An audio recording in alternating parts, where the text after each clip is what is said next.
Sure. Here's a great, deep, detailed summary of Alauddin Khalji's last days and death, explained in the simplest words possible, like teaching a total beginner. This summary includes key points, hidden details, background, and emotional meaning, so you get the full picture clearly and deeply. Great, deep, detailed summary of Alauddin Khalji's last days and death. 1. Alauddin's health breaks down. In the final part of his life, Alauddin Khalji's body became very weak. This happened because of two main reasons. 1. He had worked too hard over the years in ruling, expanding the empire, and managing politics. 2. He also lived a luxurious life, enjoying too much food, pleasure, and comfort. These two things together slowly damaged his health. He became so sick that he had to stay in bed all the time and could not rule like before. 2. Emotional pain. Family ignored him. As he lay sick, he expected love and care from his family, especially his wife and sons. But what happened shocked him. His wife, the queen, completely ignored him. Instead of being by his side, she spent her time celebrating and enjoying herself in the palace. His eldest son, Khizr Khan, was also busy with his own pleasures. He didn't visit or support his father. This caused deep emotional pain to Alauddin. He felt lonely, helpless, and betrayed by the people closest to him. 3. He calls two trusted men, Malik Kafur and Alp Khan. Feeling hurt and alone, Alauddin called two of his trusted officers. Malik Kafur, a powerful general from the southern region, Deccan. He was once a slave, but had risen high. Alp Khan, another loyal general, ruling in Gujarat. He told them how his wife and sons were treating him badly. At this time, Malik Kafur saw a golden chance for himself. 4. Malik Kafur's secret plan to take power. Malik Kafur realized that the Sultan was going to die soon, so he made a secret and selfish plan. He wanted to become the most powerful person after Alauddin's death. But for that, he needed to remove all the other powerful people, like the queen, Khizr Khan, and Alp Khan. So he lied to the sick Sultan, saying, "Your wife, your son, Khizr Khan, and Alp Khan are all planning to kill you." This was not true, but Alauddin believed it because he was already feeling betrayed. Half 5. Alauddin believes the lie and punishes his own family. Based on Kafur's lies, the sick Sultan took serious and harsh actions. Khizr Khan, his eldest son, was sent to prison in a far place called Gwalior. The queen, his wife, was imprisoned in Old Delhi. Alp Khan was killed, executed. These actions shocked the people of the empire. They saw that Alauddin had turned against his own family, influenced by Malik Kafur's trickery. 6. The empire starts falling apart. As a result of these unfair actions, the Delhi Sultanate began to break down. Rebellion started in empire. 1. In Gujarat, soldiers who loved Alp Khan rose in rebellion after he was killed. 2. In Chittor, the Hindu king, Rana, took advantage of the chaos. He defeated the Muslim army and took back control of his city. 3. In Devagiri, a new local king, Harpala Deva, said, "I am now independent." He removed all Turkish soldiers from his land. These areas were important parts of Alauddin's empire, and now they were breaking away. 7. Shock and death. When news of these rebellions and disasters reached Alauddin, he became even more sick and hopeless. His health got worse, his mind was troubled, and he felt the empire slipping away. Finally, on the 2nd January 1316, Alauddin died, alone, betrayed, and full of disappointment. Moral of the story: emotional ending. Alauddin Khalji was once one of the most powerful rulers of medieval India, but in the end, his own family abandoned him. His most trusted general, Malik Kafur, then tricked him. His empire started to fall apart, and he died in sadness, far from the glory he once had. His story shows how even the strongest kings can fall if they are surrounded by selfish people, and if they lose the trust and love of their family and people.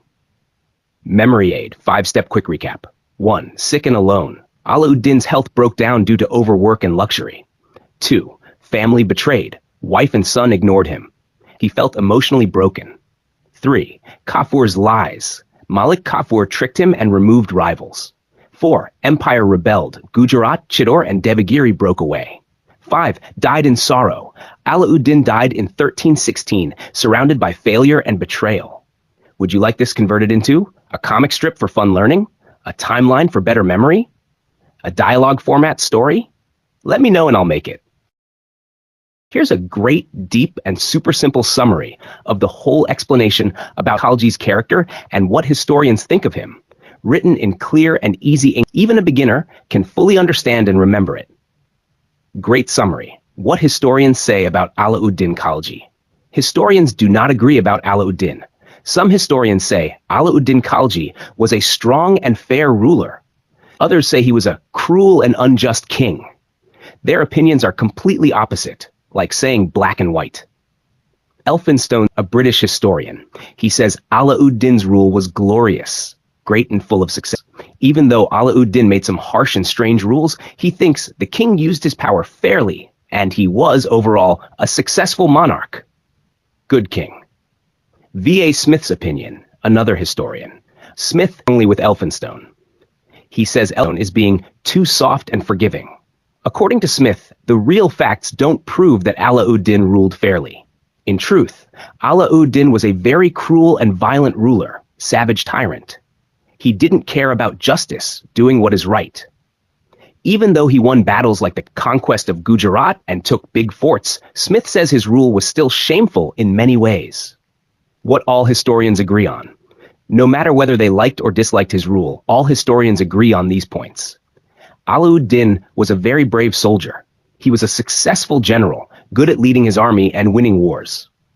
He had a strong personality. Ambitious, had big goals, energetic, worked hard, courageous, brave, daring, took big risks, resourceful, clever at solving problems. His officers and generals were very loyal to him. He was a smart administrator, managed the government well. He was also a wise political leader, statesman. He didn't just copy old rules, he had original ideas. He created new systems to strengthen his rule and help the empire. Final thought. Alauddin Khalji was a complex ruler, powerful, bold, and intelligent. Some see him as a great king, others as a cruel tyrant. But everyone agrees he was one of the most important and strong rulers of the Delhi Sultanate. Would you like a comparison chart, timeline, or comic strip of this summary next? Here is a great, deep, and detailed summary of the passage about Alauddin Khalji's major reforms and achievements, written in the simplest and clearest way, like teaching a complete beginner. Deep and detailed summary. Achievements of Alauddin Khalji. 1. Built a powerful standing army. Alauddin Khalji was the first Turkish Sultan of Delhi who created a strong full-time army. Before him, kings only gathered soldiers during war.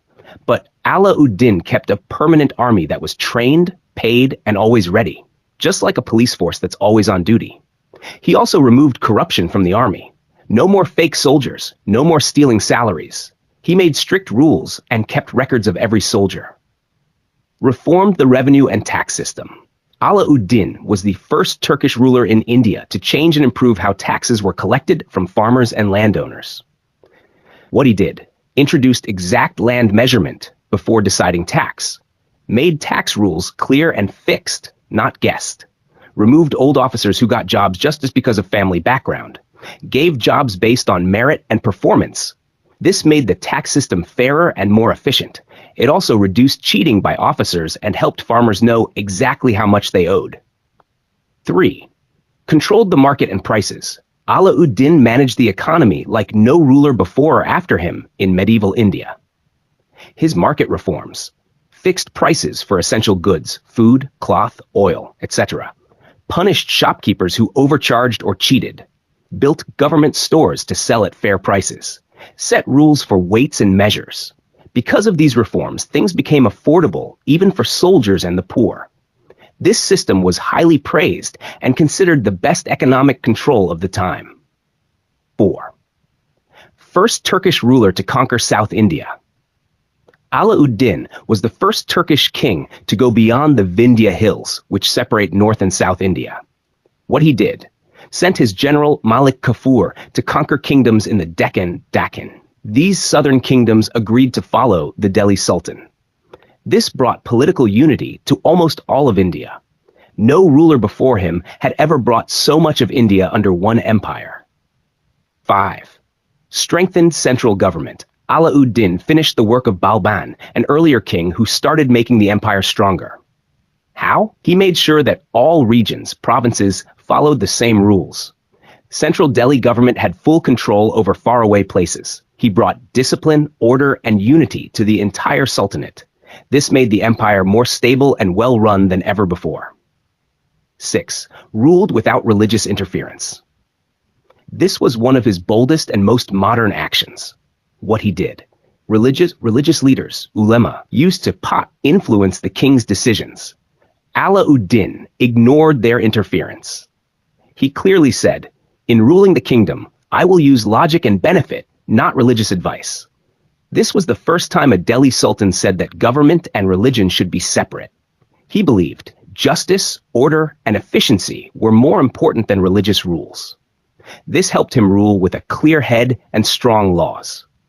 Final summary in one line.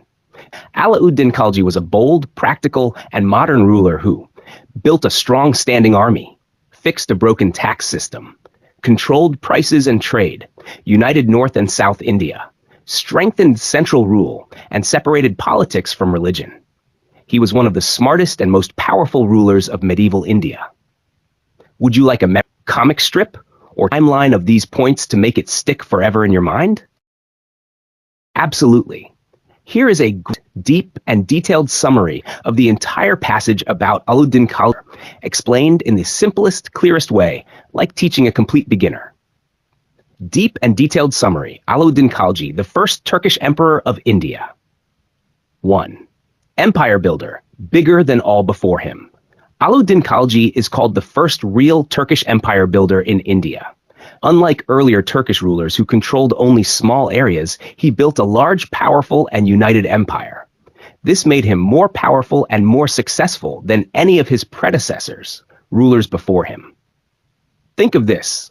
Other rulers made small huts. Alauddin built a fortress that stretched across most of India. 2.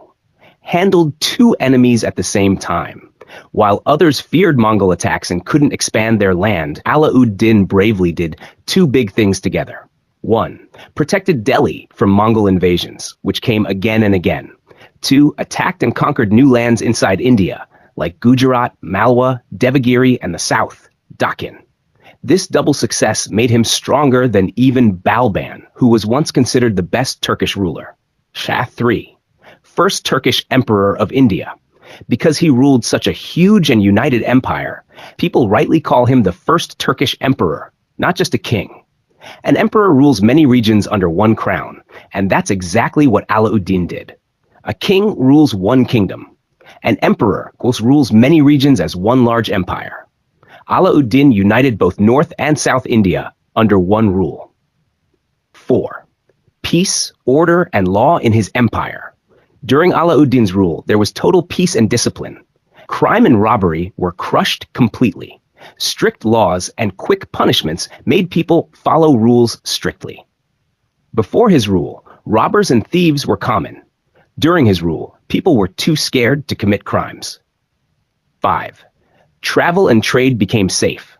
His control was so strong that travelers could sleep safely on highways. No fear of robbers. Merchants, traders could carry goods from east to west and from south to north without danger.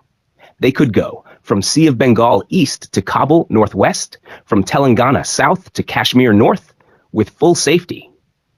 Carrying silk, gold, or salt across India on bullock carts and never being robbed. That's how peaceful his empire was. Final summary in one powerful paragraph. Alauddin Khalji was the first great Turkish emperor of India. He was the only ruler of his time who could defend Delhi from the Mongols and also conquer Indian kingdoms. He created a huge and united empire, kept the roads and markets safe, ended crime, and made travel and trade secure. His rule was full of power, peace, and discipline, and he remains one of the strongest and most successful kings in medieval Indian history. Would you like a comic strip, memory trick, or illustrated chart to remember this forever in just 1 minute? Let me know. I'll make it for you in the simplest way. Here is a great, deep, and very detailed summary of the entire passage about Alauddin Khalji's love for learning and architecture, explained in the clearest way, as if you are a total beginner. Khalji's contributions to learning and architecture. Great, deep, and detailed summary, in very simple words. 1. Alauddin could not read or write, but he still loved knowledge. Alauddin Khalji was illiterate, which means he could not read or write. But this did not stop him from loving and supporting education, poetry, and the arts. He gave money, jobs, and honor to smart people who knew a lot. He became a patron of learning, like a helper or sponsor who supports smart people.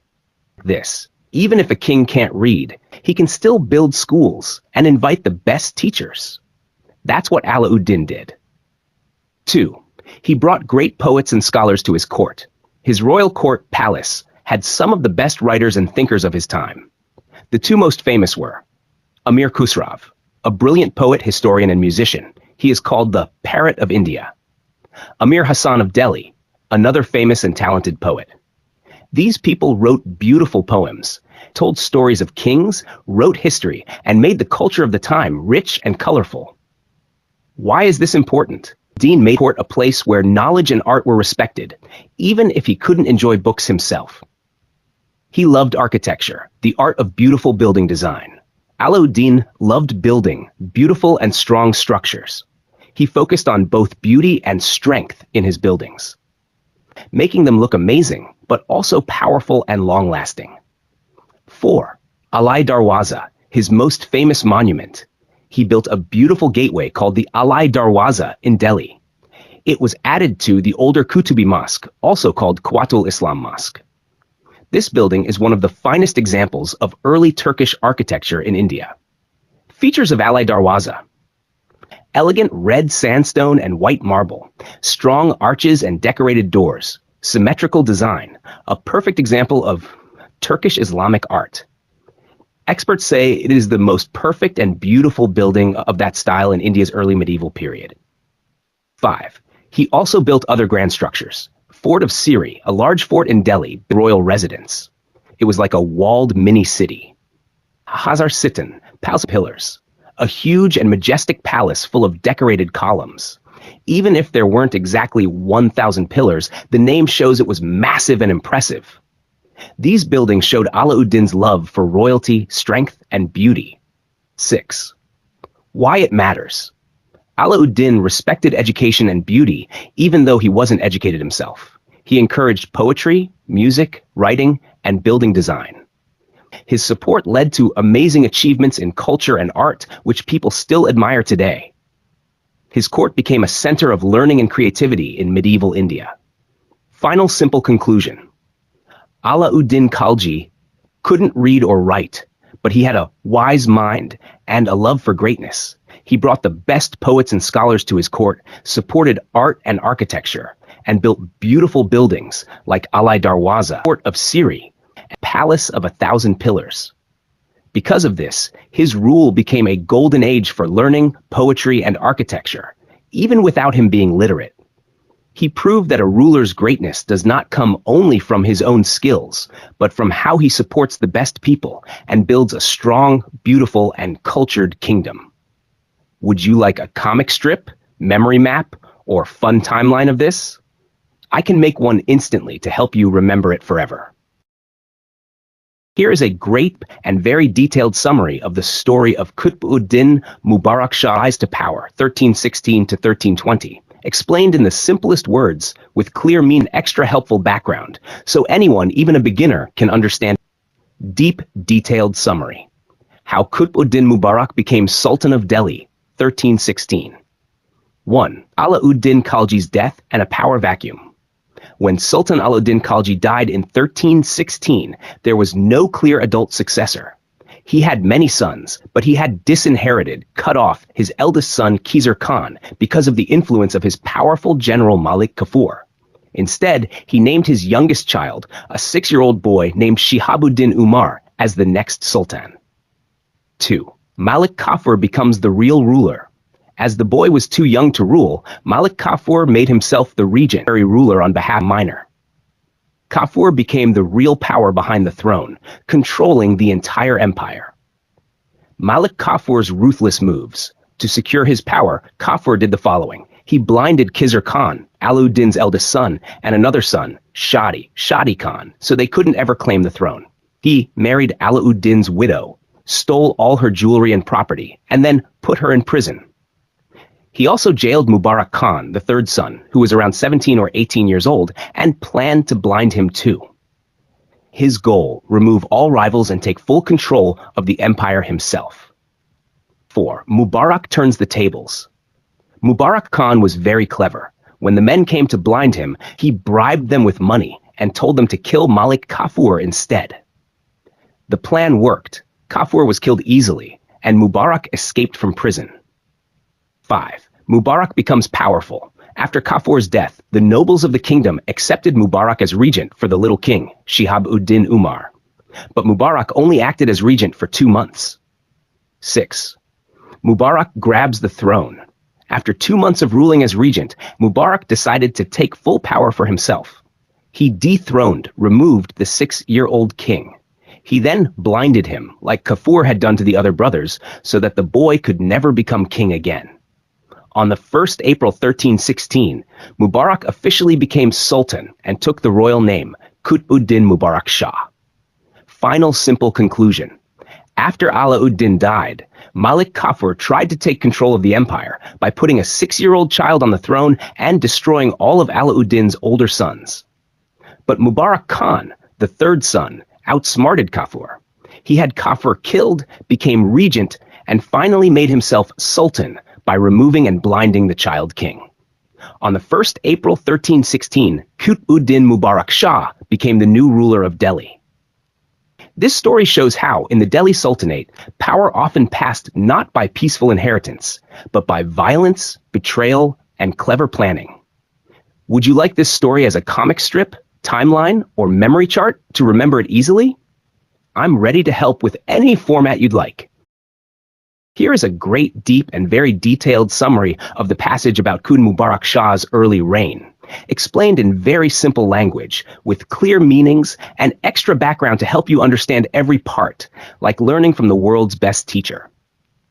Deep, detailed summary. Topic: Qutb Mubarak Shah, 1316-1320, his early rule. 1. Kind and gentle start. When Mubarak became sultan in 1316, people were hopeful. His rule began well, and he tried to make everyone happy. He had the support of both nobles and the common people. People were tired of the cruelty of earlier rulers, like Alauddin and Malik Kafur. Mubarak wanted to create a peaceful and forgiving kingdom. He freed and forgave people. Mubarak tried to undo the harshness of his father's rule. He freed many prisoners. He canceled cruel laws made by Alauddin. These laws had controlled markets, prices, behavior, and speech. He brought back nobles and officers who were earlier banished, sent away. This policy was known as forget and forgive. It made the people feel safe and free again. 3. He gave relief to the people. He made many changes that helped ordinary people. Ended market price control. Traders and buyers were free to set prices. Returned lands that had been taken away by the government. Reduced taxes. Farmers and merchants felt relieved. People were happy and no longer afraid. Historian Barani wrote that the people were no longer forced to hear commands like, do this, don't do that, say this, don't say that. 4. But too much freedom went wrong. Suddenly removing all strict rules caused new problems. People started doing anything they wanted without thinking about what was right. Nobles and officers lost their discipline. Moral values fell. Many started living carelessly. Too much freedom without control led to bad behavior and disorder. 5. The king became lazy and pleasure-loving. Soon, Mubarak himself stopped ruling seriously. He became interested only in pleasures and fun. He ignored government work. He fell under the influence of a young man named Hassan. 6. Hassan becomes powerful. Hassan was handsome and charming, from a poor caste, Barbar, shepherd, recently converted to Islam. even though he had no experience or noble background. Mubarak gave him a new name. Khusrav Khan made him prime minister, the second most powerful person in the kingdom. This upset the nobles, who thought he didn't deserve that position. 7. Administration became weak. Mubarak's behavior became an example for others. The nobles copied him and also began ignoring their duties. The government stopped working properly. There was laziness, corruption, and lack of control. The kingdom, which started with hope, now began slipping into chaos. Final, simple conclusion. Mubarak's rule, a story of good start and bad end. He started his rule by being kind, forgiving, and helpful to people. He canceled harsh laws, reduced taxes, and freed prisoners. People were happy and relaxed. But soon, too much freedom led to bad behavior in society. Mubarak became lazy and focused only on enjoyment. He gave too much power to Hassan, a favorite with no qualifications. Government lost discipline, and the air began to weaken. His softness turned to weakness, and his favoritism ruined the administration. Would you like a comic strip, character map, or the next part of Mubarak's story after this? I can make it super easy to understand and remember. Absolutely. Here's a deep, detailed summary of the entire passage, written in simple and clear English, with all the background and meanings explained. This will help you understand not just what happened, but also why it happened and what it meant. Detailed summary: rebellions and the reconquest of Devagiri and Madura. Background: when a new king comes to power, especially in ancient times, it can create confusion and weakness. Many local rulers and rebels use this time to fight back and try to become independent. This is exactly what happened during the early rule of Sultan Mubarak Shah, who ruled from Delhi. Rebellions begin after a change in power. When the government changed, troublemakers and rebels across the empire saw a chance to rise up. In Gujarat, people started a rebellion and stopped following the king's rule. In the Deccan region, South India, the Yadava ruler of Devagiri, named Harpaladeva, declared that he was no longer under the control of the Sultan in Delhi. He wanted to rule his kingdom independently. In Rajputana, modern Rajasthan, some Rajput states, especially Marwar, also broke away and claimed their independence. This showed that the Sultan's control over his empire was becoming weak, especially in faraway regions.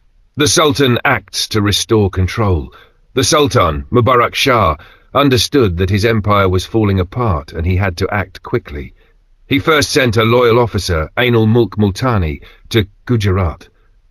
Multani succeeded in defeating the rebels there and brought Gujarat back under the Sultan's control. To make sure Gujarat stayed peaceful, Mubarak appointed his father-in-law, Zafar Khan, as the new governor. This was a political move to ensure loyalty. Mubarak marches to the Deccan to retake Devagiri. Instead of sending someone else, Mubarak himself took on the responsibility to recover Devagiri. In the year 1317, he marched with his army toward the Deccan region. Harpaladeva, the rebel ruler of Devagiri, got scared when he heard that the Sultan was coming with a large army. He ran away from his capital city. Harsh punishment to set an example. Even though Harpaladeva fled, he was caught by the Sultan's soldiers. Mubarak ordered a very cruel punishment. Harpaladeva was flayed, his skin was removed, his skin was displayed publicly, and his head was placed on the city gate of Devagiri. This was done to scare other rebels and to send a message: don't dare to disobey the Sultan. Devagiri is strengthened and reorganized. After taking back Devagiri, Mubarak broke the city into districts so that it could be easily managed. He gave control of these districts to his Turkish officers, trusted military leaders loyal to him. He also built army camps, garrisons, to keep the area under control and prevent any future rebellions. More places in the south are taken. The Sultan didn't stop with Devagiri. His army also occupied other southern cities: Gulbarga, Sagar, Dwarasamudra. These cities were placed under Muslim officers who would rule them on the Sultan's behalf.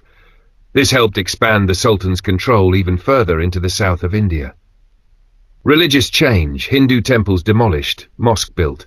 In Devagiri, Mubarak destroyed some Hindu temples and used the stones and materials to build a mosque. This act was common during some Islamic conquests, but it caused great loss to the local Hindu population and was meant to show that Muslim rule had fully taken over.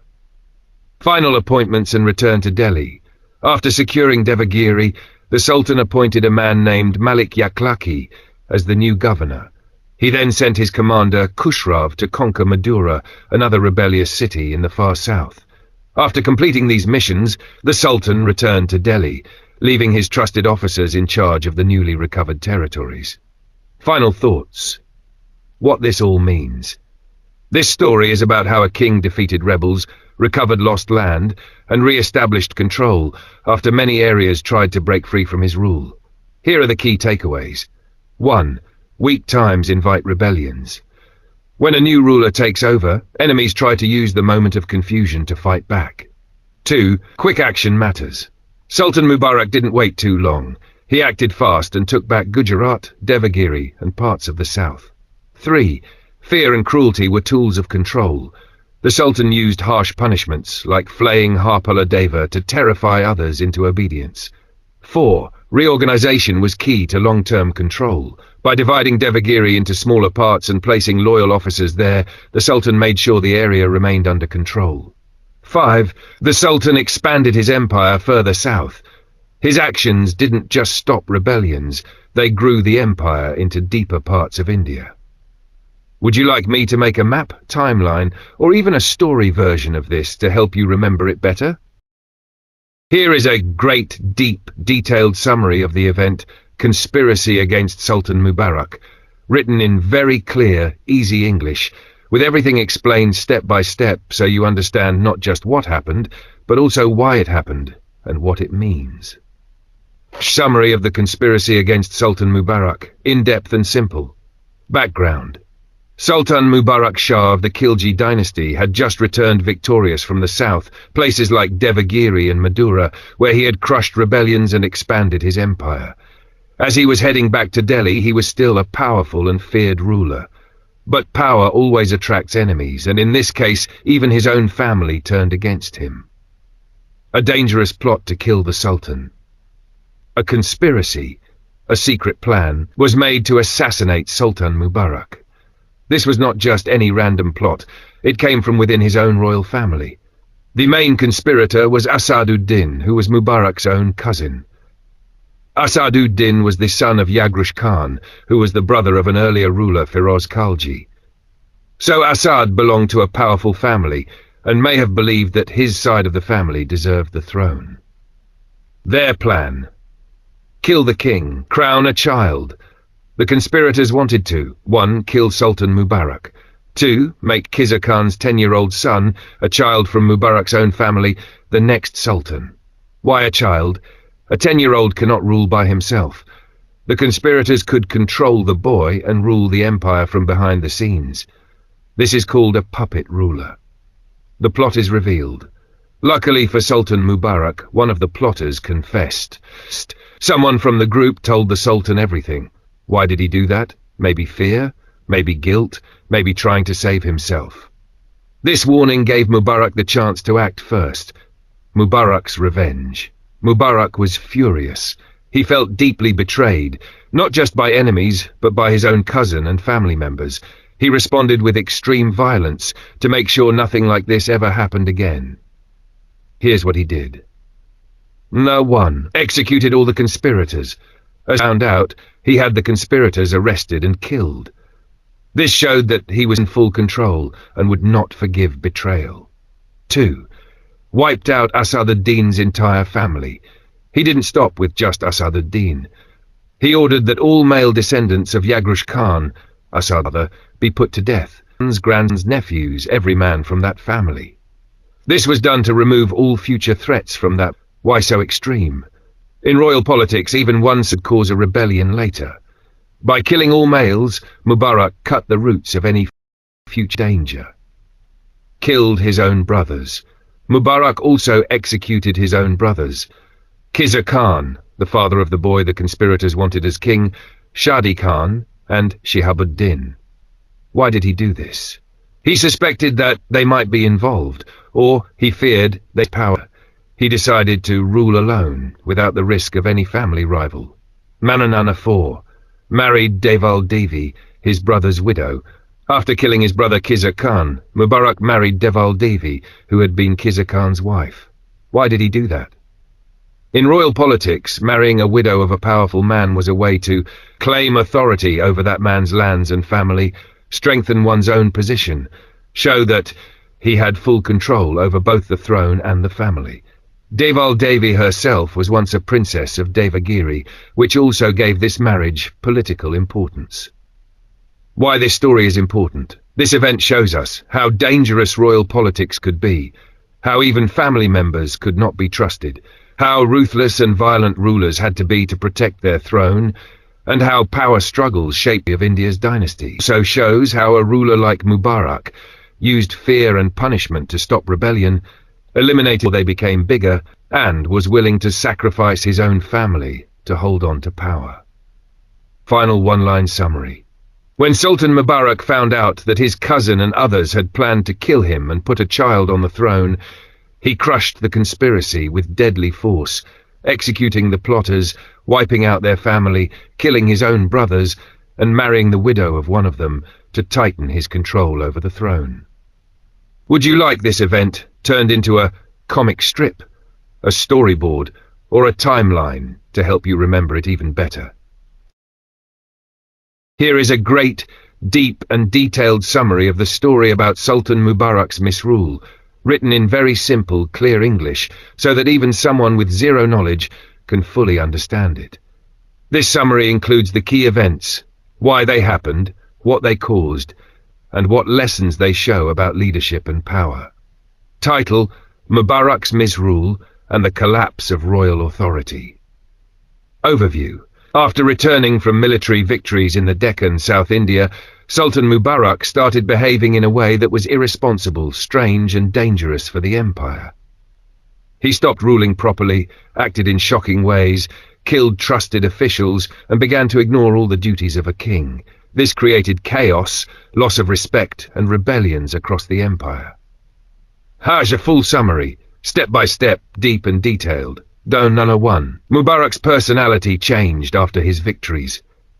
After winning wars in the Deccan, Sultan Mubarak became too proud and overconfident.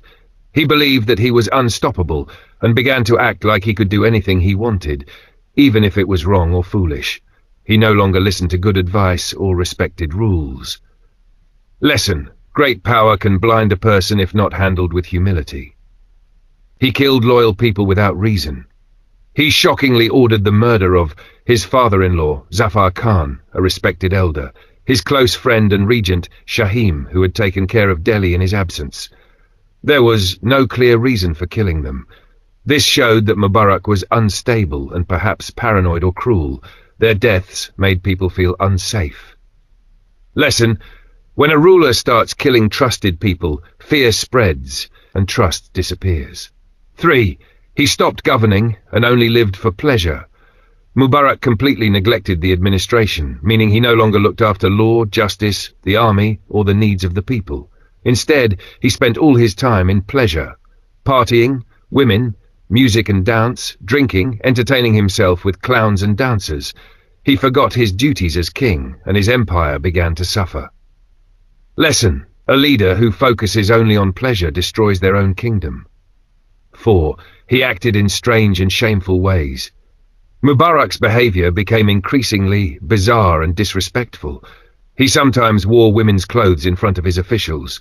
He let jesters and courtesans, entertainers, insult senior nobles using rude gestures and bad language. He even ran naked among his courtiers at times. These actions shocked everyone. The royal court, once a place of discipline and respect, became a joke. Lesson: when a leader behaves shamefully, the dignity of the crown is lost.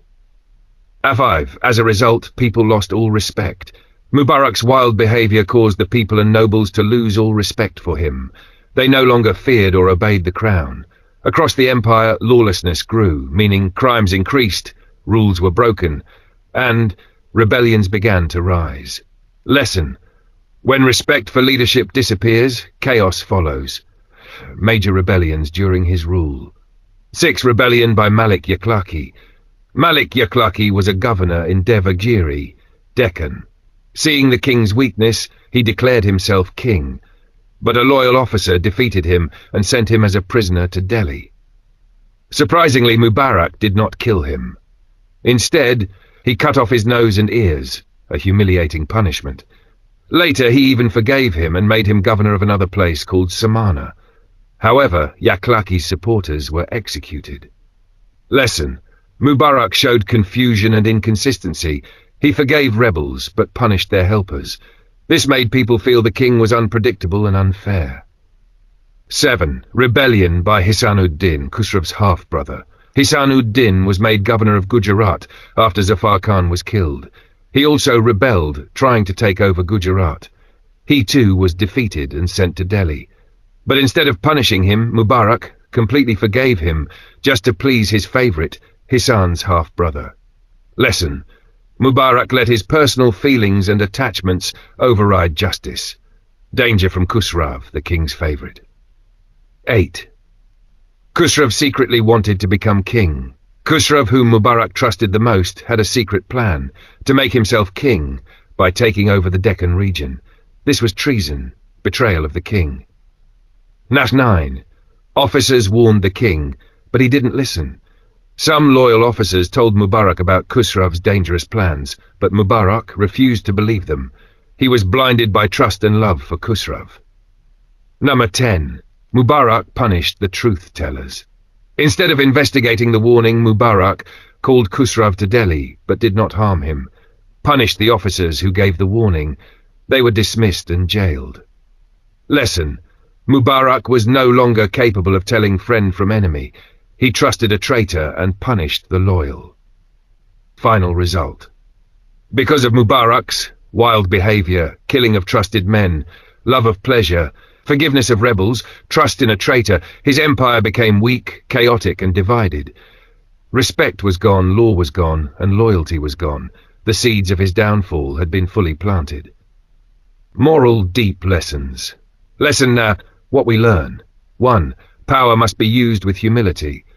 2. A king should never ignore administration. Respect is earned through dignity, not foolish behavior. 4. Personal feelings must not override justice. Listening to honest advice is key to survival. 6. Forgiving traitors and punishing the loyal leads to ruin. One-line summary. Sultan Mubarak's pride, strange behavior, and blind trust in the wrong people led to rebellions, loss of respect, and the collapse of his rule, proving that even a powerful king can destroy his kingdom by his own hands. Would you like this turned into a comic strip, story script, summary chart, interactive map of rebellions? Let me know how you'd like to visualize it next.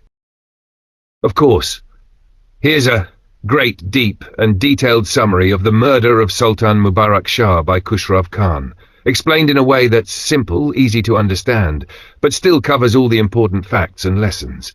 This is a full-picture summary, with background, events, motives, consequences, and what it all means.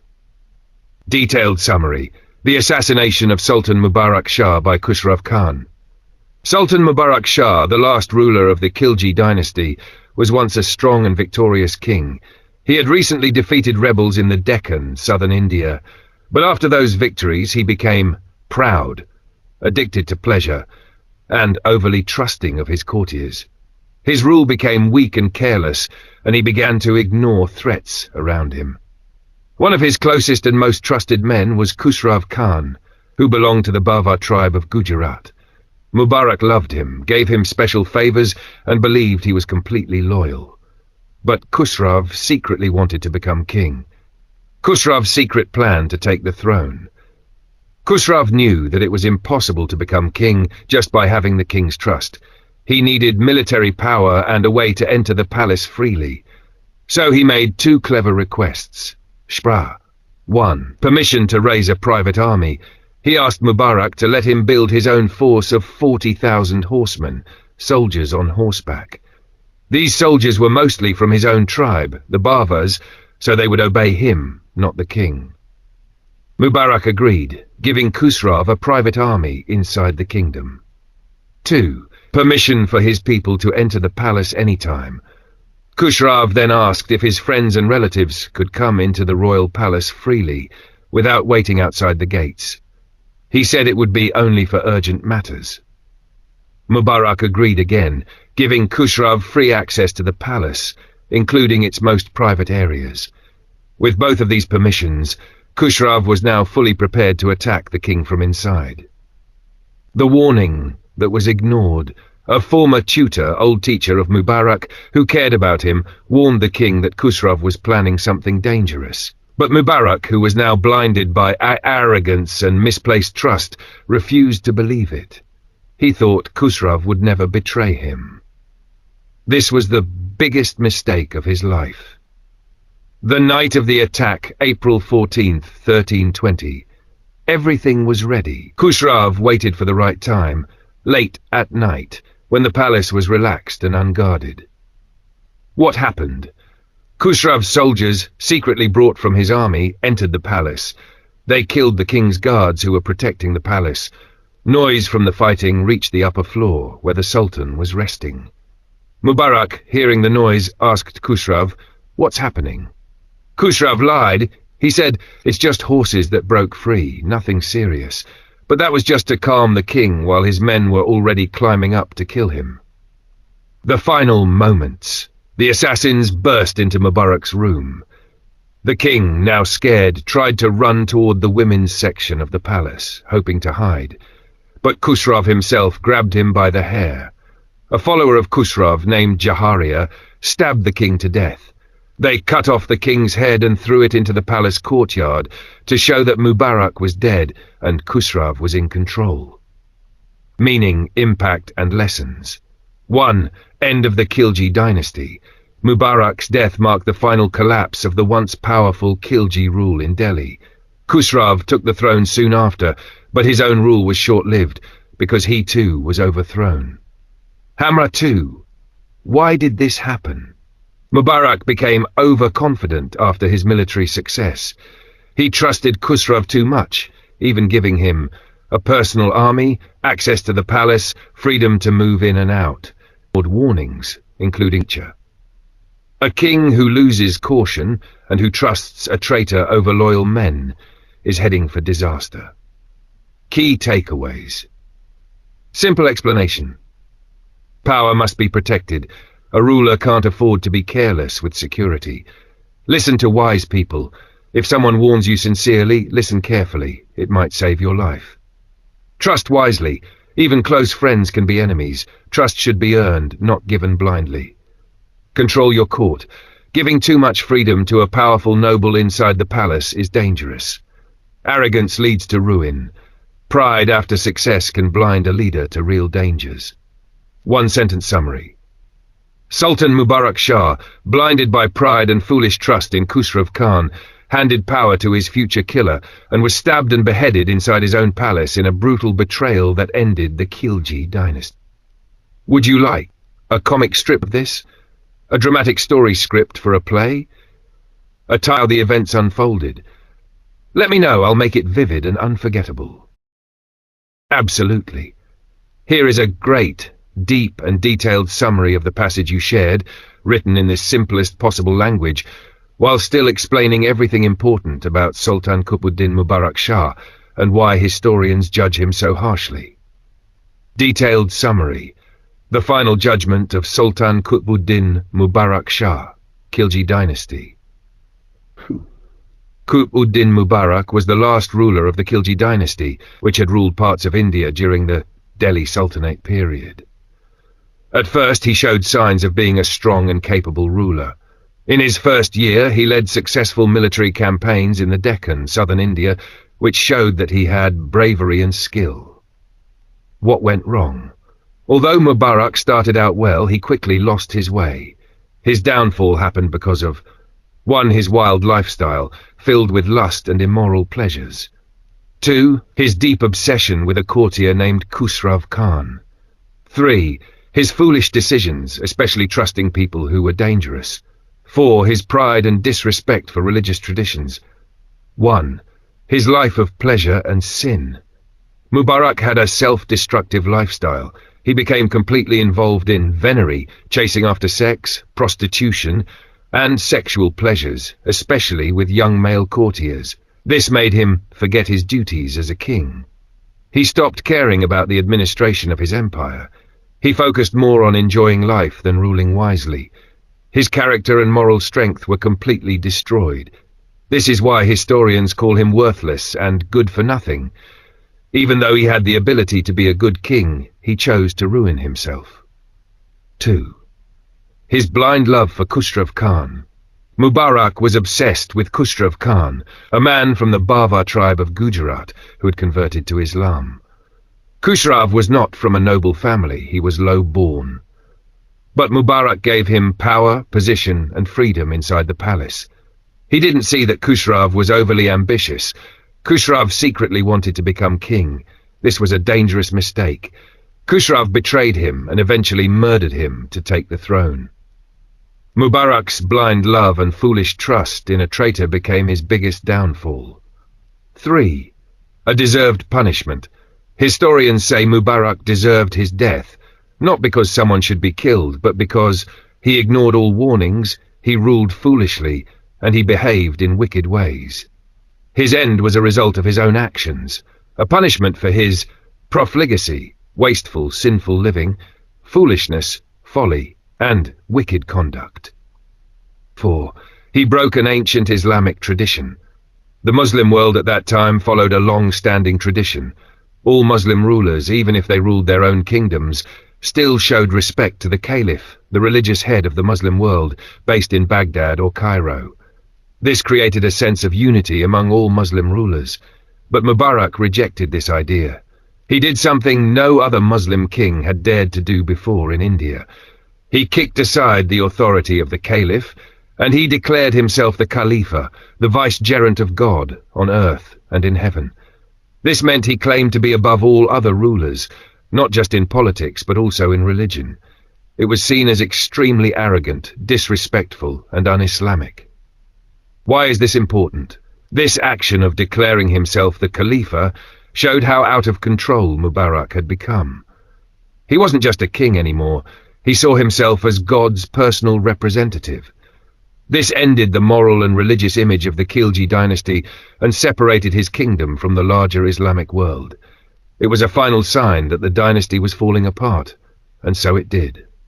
Conclusion. Final judgment of history. Mubarak had talent, courage, and a good beginning, but he destroyed himself through lust and immoral pleasures, foolish decisions, trusting traitors like Khusrav, and arrogant claims of religious power. He was betrayed and killed, which many historians say was a just end to a wasteful and wicked rule. His reign marked the collapse of the Khalji dynasty and the loss of honor and unity in the Islamic world at that time. Final one-sentence summary. Qutb-ud-Din Mubarak Shah, though brave and able, destroyed his rule and his dynasty through lust, blind trust, arrogance, and the rejection of sacred tradition.